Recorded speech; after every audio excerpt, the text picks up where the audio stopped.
wonderful day to wonderful you all. Right, so आज हम start करने वाले हैं acid basis and salts. Acid basis and salts जो आपका साइंस का चैप्टर नंबर 2 है, हम उसको आज स्टार्ट करने वाले हैं। बहुत इजी चैप्टर है, कुछ भी नहीं है इसमें भी। तो आपको डाउट प्रॉब्लम हो डेफिनेटली डू आस्क। बाकी मैं मेजर पोर्शन जो है इस चैप्टर का मैं कवर कर दूंगी। राइट, सो प्रैक्टिस है वो आपको डेफिनेटली वो तो आपको करनी ही है। So let's begin with the chapter acid basis and salts. और इसमें भी कुछ आपका डिलीटेड पोर्शन नहीं है, सो आपको सारा का सारा ये करना है। So let's move on to acid, bases and salts. So first of all, let's understand acids क्या होते हैं, bases क्या होते हैं और salts क्या होते हैं। So basically acids क्या होते हैं? एसिड वो होते हैं जो वाटर में जाकर H प्लस आयन रिलीज करते हैं। वाटर में जाकर H प्लस आयन रिलीज करते हैं, दैट आर एसिड्स। बेसिस क्या होते हैं? जो वाटर में जाकर OH नेगेटिव आयन रिलीज करते हैं, that are bases. Acid and bases. Acid का जो टेस्ट होता है दैट इज सो टेस्ट, खट्टा टेस्ट होता है एसिड्स का। ऐसे अगर आप लेमन को टेस्ट करोगे, लेमन में भी एसिड होता है तो खट्टा टेस्ट करता है, राइट। जो बेसिस होते हैं वो बिटर इन टेस्ट होते हैं। बिटर इन टेस्ट, उनका टेस्ट कड़वा होता है और थोड़े से सोपी होते हैं। टच में टच करोगे थोड़ा सा आपको साबुन जैसी फील आएगी, that is base, right. So acid और बेसिस। और आपको एक और तरीका पता लगाने का, दो टाइप के लिटमस पेपर होते हैं। एक रेड लिटमस पेपर होता है, रेड लिटमस होता है, और एक ब्लू लिटमस होता है। जो रेड लिटमस होता है ये एसिड के साथ क्या करेगा? कोई रिएक्शन नहीं देगा। अगर मैं इसके ऊपर एसिड डालू कोई रिएक्शन नहीं देगा। पर जैसे ही मैं इसके ऊपर बेस डालूंगी, रेड लिटमस, जैसे मैं इसके ऊपर बेस डालूंगी, ये क्या करेगा? रेड लिटमस को ब्लू में चेंज कर देगा, राइट। मेरे को थोड़ी सी कंफ्यूजन हो गई थी, उल्टा तो नहीं बोल दिया मैंने, नहीं। ब्लू लिटमस जो है वो एसिड के साथ क्या करेगा? एसिड के साथ ब्लू को रेड में चेंज कर देगा और बेस के साथ ये रिएक्ट नहीं करता है। तो दो लिटमस पेपर हो गए आपके पास। तो एसिड क्या है, बेस क्या है, आपको थोड़ी सी अंडरस्टैंडिंग इसकी हो गई होगी। अब सॉल्ट्स क्या है? सॉल्ट क्या है? अगर हमने एसिड और बेस को रिएक्ट किया, एसिड और बेस को रिएक्ट किया, एसिड को बेस को दोनों को मैंने मिला दिया, तो जो मेरे पास कंपाउंड फॉर्म हो रहा है दैट इज सॉल्ट। तो सॉल्ट फॉर्म होता है उससे। मान लो मेरे पास एक एसिड था, HCl एक एसिड है, NaOH एक बेस है। सो मैंने इन दोनों को कर दिया मिक्स, तो मेरे पास क्या बना? वाटर बना और NaCl। NaCl जो हमारा जो सॉल्ट होता है वो NaCl बन गया, और या वाटर भी बनता है साथ में। सो सॉल्ट प्लस वाटर बनेगा। तो जो कंपाउंड एसिड और बेसिस के रिएक्शन से फॉर्म हो रहा है वो क्या है? हमारे पास सॉल्ट है, राइट। सो एसिड क्या है, बेस क्या है, आपको समझ में आ गया होगा। Acid, basis and salts, yes. So acid की अगर हम बात करें, बहुत सारे एसिड्स हैं जो आपने स्टडी किए होंगे, ठीक है। HCl है, बहुत स्ट्रॉन्ग एसिड है। ओके, सल्फ्यूरिक एसिड है, ये भी एक एसिड है। और ऑक्जेलिक एसिड है, ये हमारा वीक एसिड है, राइट। तो बहुत सारे एसिड्स हैं, बहुत सारे बेसिस हैं। बेसिस की अगर हम बात करें तो NaOH एक बेस है, राइट। NaOH बेस है। जहां पर आपको ये OH दिखे ना, तो ये बेसिस हैं सारे। और जहां पर आपको हाइड्रोजन, बिकॉज जो जिसमें हाइड्रोजन होगा वही हाइड्रोजन रिलीज करेगा ना, और जिसमें OH होगा वही OH नेगेटिव आयंस रिलीज करेगा। तो ये देख लेना, एसिड और बेसिस, राइट। सो अब बात करते हैं हमें कैसे पता चलेगा कोई चीज एसिड है या बेस है। टेस्ट तो हम करने वाले हरे। कुछ नेचुरल इंडिकेटर्स हैं, कुछ सिंथेटिक इंडिकेटर्स हैं, कुछ ऑल्फैक्टरी इंडिकेटर्स। सिंथेटिक इंडिकेटर्स का मैंने अभी आपको एग्जांपल दिया, जो लिटमस पेपर बनाने में भी यूज होते हैं, राइट हमारे। सो नेचुरल इंडिकेटर है, देखो अब यहाँ पर लिस्ट दे रखी है, आप इस लिस्ट को देख सकते हो और जल्दी आपको समझ आ जाएगी इसकी।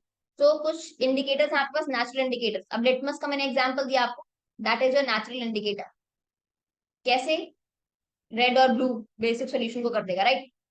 कैबेज, रेड कैबेज जो होती है वो एसिड के साथ आपको रेड दिखा देगी और बेस के साथ आपको ग्रीन चेंज हो जाएगा कलर। टर्मरिक, टर्मरिक एक बहुत अच्छा एग्जांपल है। आप हल्दी तो अभी घर पे जाके टेस्ट कर सकते, घर पे क्यों जाना है, आप घर पे ही हो।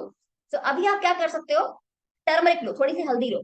उस हल्दी के को आपने कभी, उस हल्दी को कभी आपको एग्जांपल दूं, आपने कभी हल्दी के दाग को साबुन से धोया है? धो के देखो, नहीं धोया तो हल्दी के दाग को आप साबुन से धोगे ना, वो कपड़े धोने वाला साबुन होता है, it will turn out to be red. वो रेड हो जाएगा। आप सोचोगे ओ माय गॉड, ये येलो दाग था और ये रेड हो गया।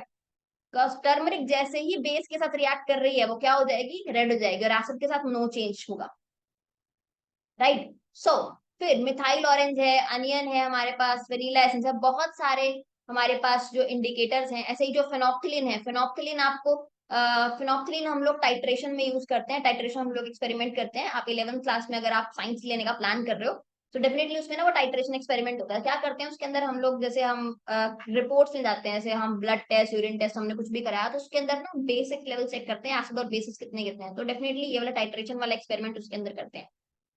तो फिनोक्सिलिन का यूज करते हैं, फिनोक्सिलिन डाल देते हैं, फिनोक्सिलिन पिंक हो जाती है अगर ज्यादा बेस उसमें आ जाए, राइट, कलरलेस रहती है अगर वो एसिड है।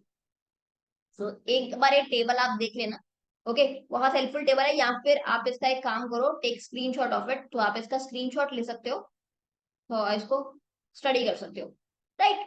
सो आगे चलते हैं, how acid and basis react with metal, metal के साथ कैसे रिएक्ट करते हैं। किसी भी हम लोग एसिड या बेस को मेटल के साथ रिएक्ट करें तो वो सॉल्ट और हाइड्रोजन गैस का फॉर्मेशन करते हैं। एसिड और बेस को रिएक्ट करें तो वो सॉल्ट और हाइड्रोजन गैस, सॉल्ट और हाइड्रोजन गैस का फॉर्मेशन करते हैं। देखो एग्जांपल दे रखा है, HCl को रिएक्ट किया जिंक के साथ, वो क्या बना, ZnCl बन गया और हाइड्रोजन गैस रिलीज कर दिया। हाइड्रोजन गैस का पता किस चलता है, अगर मैं कैंडल लेके आऊं, if I just place the burning candle near it, तो जो भी वो पॉप साउंड करेगी, H2 burns the candle with the pop sound, तो वो आपको पॉप साउंड से पता चल जाएगा कि वो जो है उसमें हाइड्रोजन गैस रिलीज हो रही है या नहीं हो रही है। बेस के साथ भी सेम रिएक्ट करते हैं, अगर आपने NaOH एक बेस लिया, इसको जिंक के साथ आपने रिएक्ट किया, सो सोडियम जिंकेट बन गया ये और हाइड्रोजन गैस रिलीज हो गई। और इसका कैसा पता चल रहा है आपको, हाइड्रोजन गैस रिलीज हो रही है। अब देखो इसके अंदर भी सल्फ्यूरिक एसिड था, इट इज एसिड, और इसके अंदर क्या हुआ, क्या डाला हमने, जिंक। अब सल्फ्यूरिक एसिड था मेरे पास H2SO4, ये सल्फ्यूरिक एसिड को जिंक के साथ रिएक्ट किया, इसने क्या बनाया,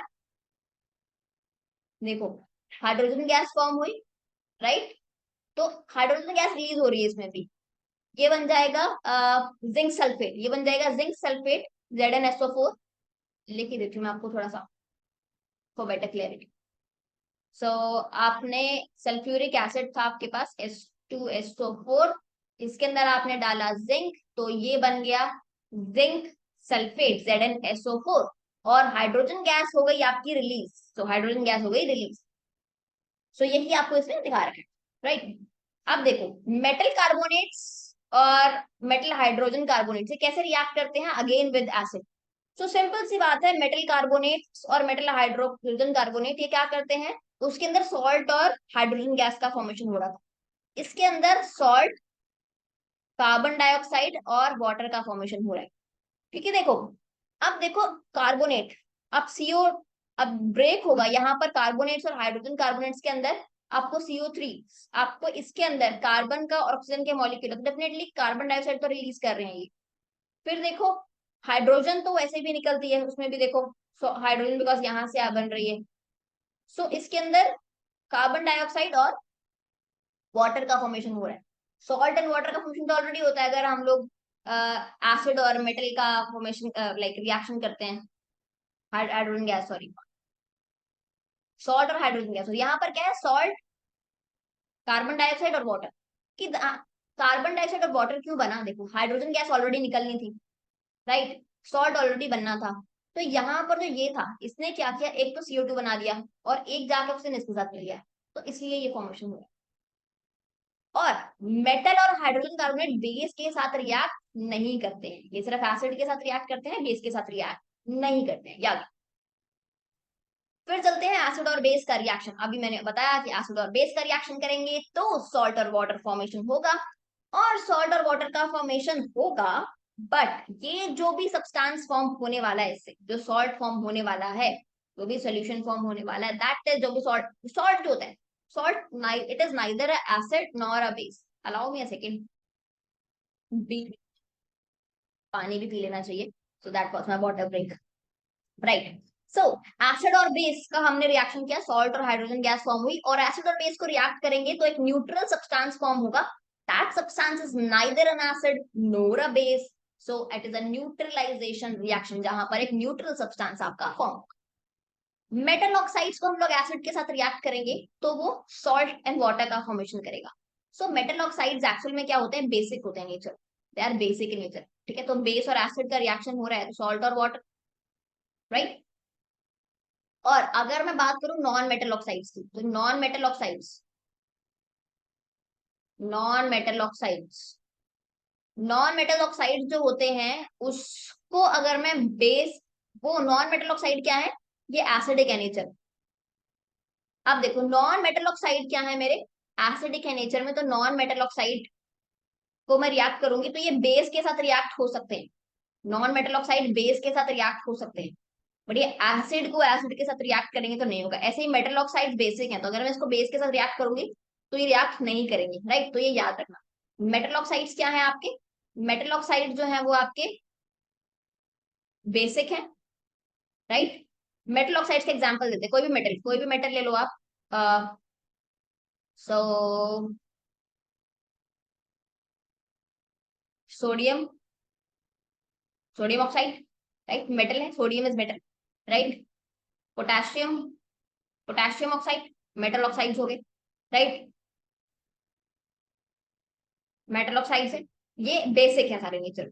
अगर मैं नॉन मेटल ऑक्साइड्स की बात करूं तो नॉन मेटल ऑक्साइड आपके पास कैल्शियम है, calcium oxide, calcium oxide they are basic, sorry ये भी मेटल्स है, मेटल ऑक्साइड्स जो है ये।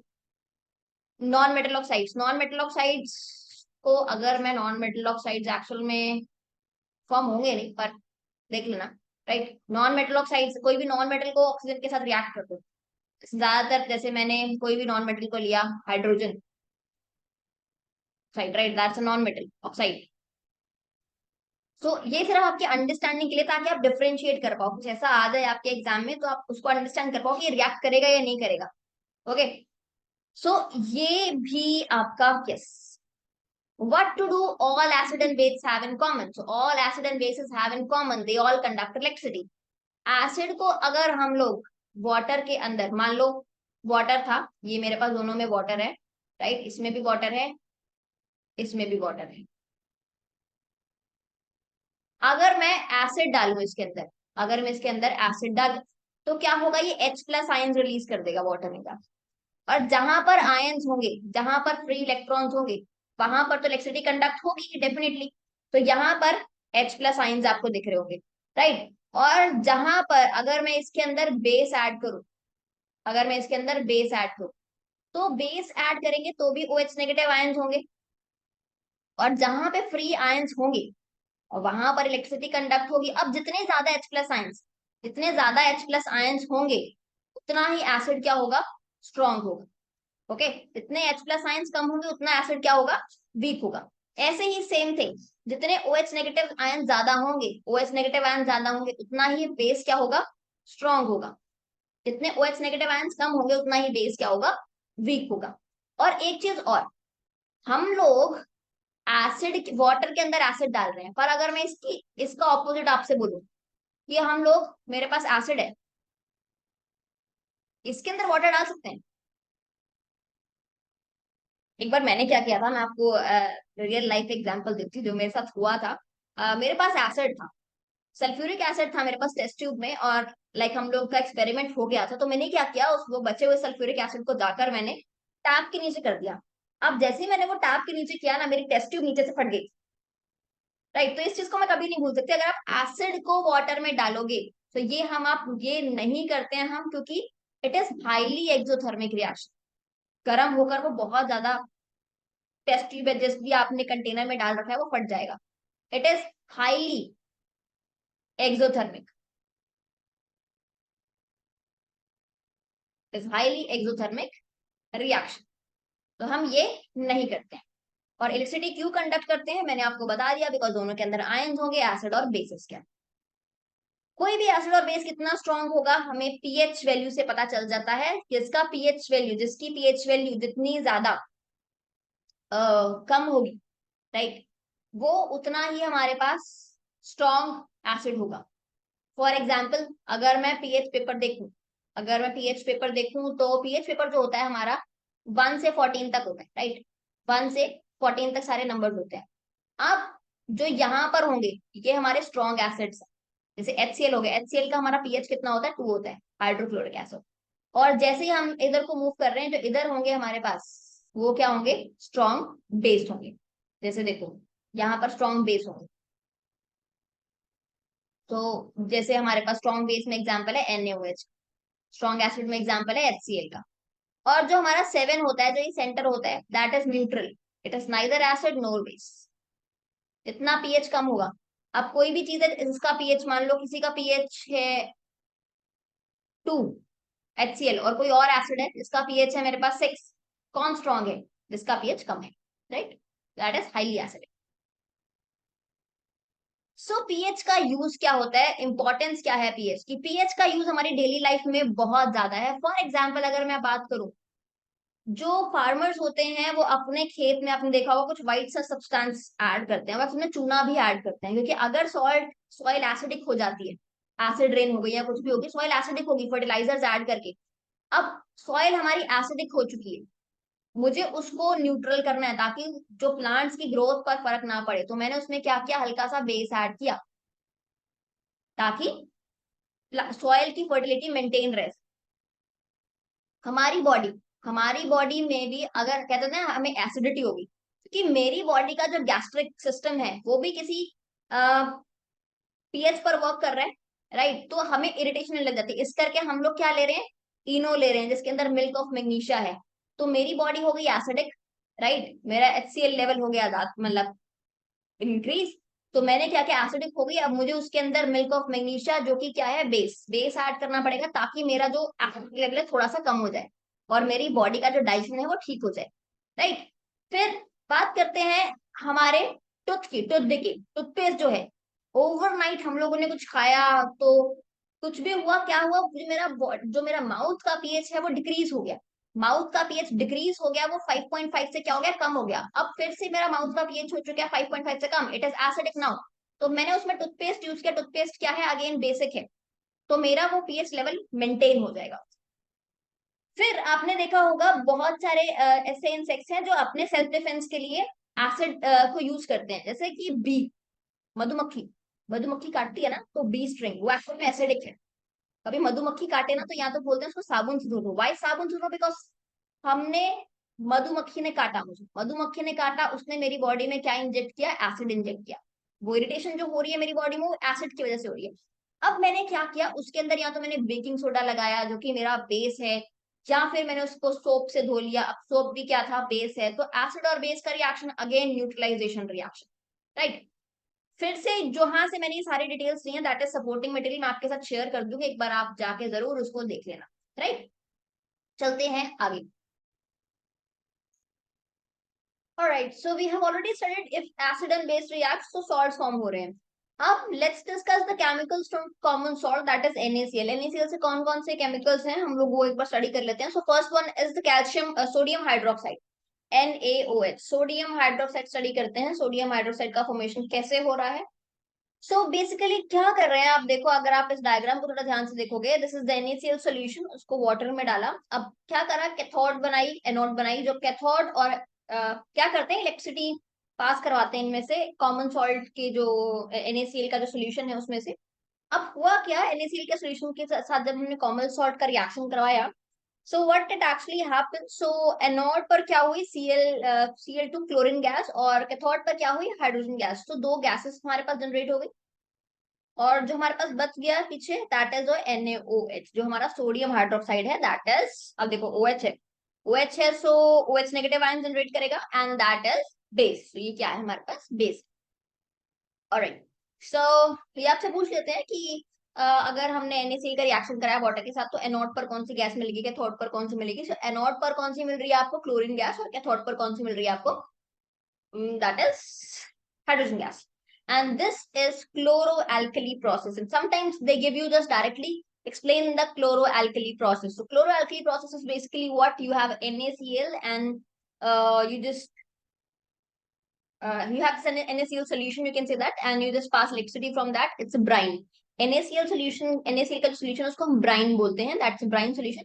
It decomposes to form NaOH, and on cathode you get the chlorine gas, anode you get the chlorine gas, cathode you get the hydrogen gas. This is how it works. This is a chloroalkali process. Right. Now let's move on to bleaching powder. Bleaching powder क्या है, इसका chemical formula याद रखना, कभी कभी आपसे directly पूछ सकते हैं what is the chemical formula for bleaching powder, that is CaCl2, CaOCl2, right? It is produced by the action of the chlorine on dry slag lime. So slag lime हमने पढ़ा था, आपको एक lime और slag lime आपको याद होगा, chapter के स्टार्टिंग में हमने पढ़ा है, that is your slag lime. So this is slag line का रिएक्शन कराया किसके साथ, क्लोरीन के साथ. जब स्लैग लाइन का क्लोरीन के साथ रिएक्शन कराया तो ये प्रोडक्ट हमारे पास फॉर्म हो गया और इसमें से H2O बाहर निकल गया. अब देखो ये था सी देखो Cl2 था और CaOH2 था यहां पर. इसमें से क्या बना, CaOCl2. अब इसमें क्या बता, देखो ऑक्सीजन एक यहाँ रह गया, यहाँ पर O दो थे हमारे पास और H भी दो थे. तो इसमें से ये वाला तो यूटिलाइज हो गया इसके अंदर, सॉरी ये वाला तो यूटिलाइज हो गया इसके अंदर. अब बचा क्या, दो हाइड्रोजन एक oxygen and it will form water, right. So bleaching powder का यूज कहाँ कहाँ पर होता है, हम लोग ब्लीचिंग इंडस्ट्री में यूज करते हैं. ब्लीचिंग इंडस्ट्री जहाँ पर कलर वगैरह करते हैं ना टेक्सटाइल्स में, वहां पर हम ब्लीचिंग पाउडर यूज करते हैं. जैसे अपन कपड़ों वगैरह आप देखोगे ना, सो डोंट यूज ब्लीच या कुछ ऐसा लिखा होता है उसमें, बिकॉज ब्लीच से आपका क्या होता है, जो क्लोथ का जो कलर होता है वो बिल्कुल उतर जाएगा आपका. आप किसी भी कपड़े पे यूज कर रहे हो उसका कलर बिल्कुल उतर जाएगा, दैट इज ब्लीच. और ब्लीच को हम लोग हेयर्स पे भी यूज करते हैं, so उससे भी क्या होता है, बालों का कलर भी हमारा निकल जाता है. So that is bleach. So would की ब्लीचिंग करते हैं जब हम पेपर बनाते हैं. पेपर को अगर वुड का कलर देखोगे तो वो ब्राउन होता है, पेपर हमारा क्या होता है, बिल्कुल व्हाइट होता है, राइट. तो उसके अंदर भी हम लोग ब्लीच यूज करते हैं, इसीलिए उसका जो कलर होता है हमारा व्हाइट आ जाता है. फिर ऑक्सीडाइजिंग एजेंट डिसइंफेक्टेंट यूज होता है, बिकॉज उसमें क्लोरीन गैस है, क्लोरीन है तो डिसइंफेक्टिंग एजेंट भी डिसइंफेक्टिंग यूज होगा, disinfecting agent for the drinking water. So ये सब उसमें यूज हो रहा है. अब नेक्स्ट बात करते हैं हमारा बेकिंग सोडा. बेकिंग सोडा और बेकिंग पाउडर हम लोग घर पे बहुत यूज करते हैं, हमारा जो बेकरी इंडस्ट्री में यूज होता है ब्रेड्स वगैरह बनाने के लिए, राइट.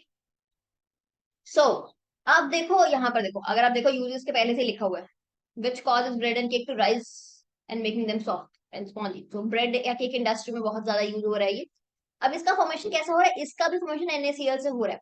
अब NaCl है, NaCl को किसके साथ रिएक्ट करा गया, वाटर, कार्बन डाइऑक्साइड, अमोनिया.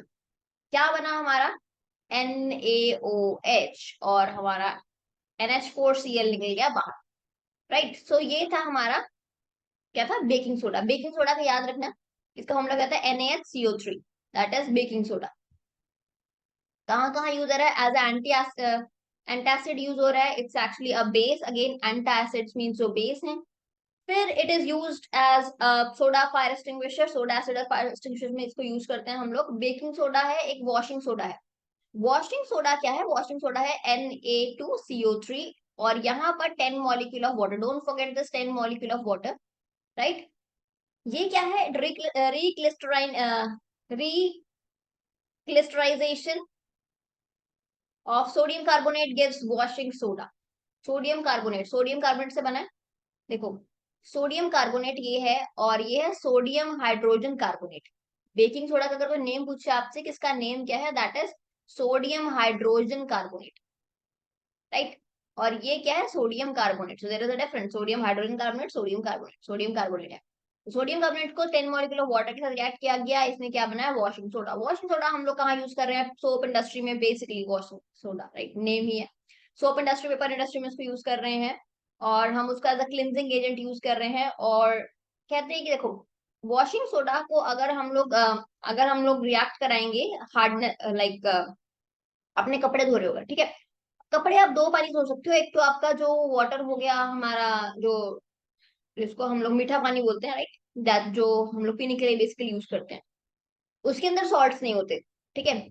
और जो हमारा जो ग्राउंड वाटर होता है, इट कंटेन मोर सॉल्ट्स. तो क्या होता है, अगर आप उसके साथ सोप को यूज कर दो, ग्राउंड वाटर वाला है उसके साथ कपड़े धोने का भी शुरू कर दो, सो व्हाट विल हैपन, सो अब एक तो क्या है, उसके अंदर सॉल्ट्स हैं, ऑलरेडी उस वाटर के अंदर सॉल्ट्स हैं, और मैंने सोप का यूज कर दिया, तो क्या होगा, एक व्हाइट सा सब्सटेंस फॉर्म हो जाता है, that is known as scum, we call it scum, right. तो आपके कपड़े का ऐसे लगेगा आपको कुछ चिपक चिपक गया कपड़ों पर, right, that is scum, sticky सा सब्सटेंस जो फॉर्म हो गया.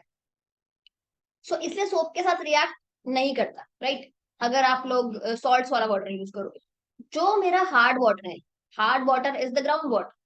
अब हार्ड वाटर है, इट कंटेन सॉल्ट्स, राइट. अब हार्ड वाटर के अंदर सॉल्ट्स हैं ऑलरेडी.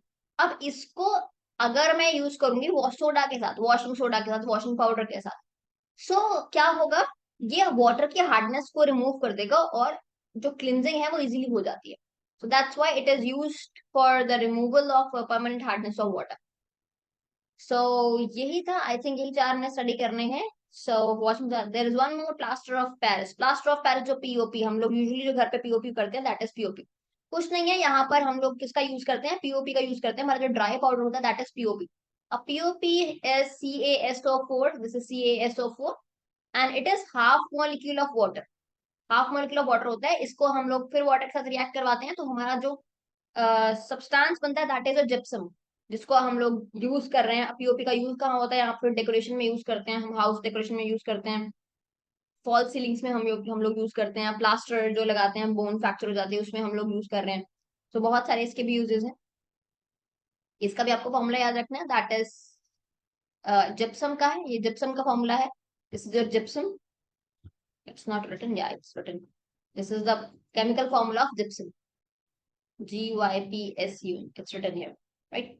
और ये क्या है, किसका फॉर्मूला है, plaster of Paris, that is POP. तो ये है. फिर water of crystallization, it is a fixed amount of water molecule present in 1 unit of salt. अब किसी भी यूनिट में कितने अमाउंट ऑफ सॉल्ट है उसको बोलते हैं water of crystallization. For example अगर मैं बात करूं, इसका वाटर ऑफ क्रिस्टलाइजेशन क्या है, पीओपी का, दैट इज हाफ. जिप्सम का वाटर ऑफ क्रिस्टलाइजेशन क्या है, दैट इज 2. जितने मॉलिक्यूल ऑफ वाटर है उसके अंदर. अब मैं बात करूं वॉशिंग सोडा की, वाटर ऑफ क्रिस्टलाइजेशन क्या है, दैट इज 10. कितने मॉलिक्यूल ऑफ वाटर है उसमें. So right, so this is all about your chapter. आपको होप, आई होप आपको समझ आ गया होगा एंड यू अंडरस्टूड इट. अगर फिर भी आपको कोई भी डाउट हो, कुछ भी क्वेरी हो, just do write in the comment section. I will do try to respond all that, and do share it with your friends, like, subscribe, वो तो आपको करना ही है. Alright, see you in the next video. Bye bye, take care.